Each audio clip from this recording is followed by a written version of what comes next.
Hello friends, let us now learn some important points about Porphyria cutanea tarda. This Porphyria cutanea tarda occurs due to the defect in uroporphyrinogen decarboxylase.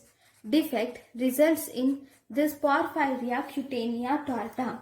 So you have some one-liners. It is the most common porphyria.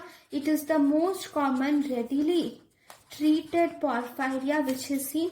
It is associated with hemochromatosis, and here in this Porphyria cutanea tarda you will experience blistering skin lesions which are most commonly seen on the back of the hand or dorsum of the hand. You will see this blistering skin lesions are seen in this Porphyria cutanea tarda. This Porphyria cutanea tarda increases the risk of hepatocellular carcinoma.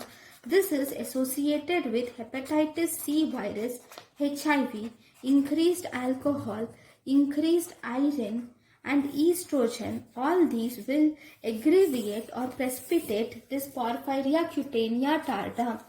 Hepatitis C virus, HIV, alcohol, increased iron and estrogen will precipitate this Porphyria cutanea tarda.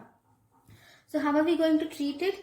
There is no actual specific treatment, but you can do repeated phlebotomy to decrease the hepatic iron value. So this is about Porphyria cutanea tarda. Thank you for watching my lecture. Thank you.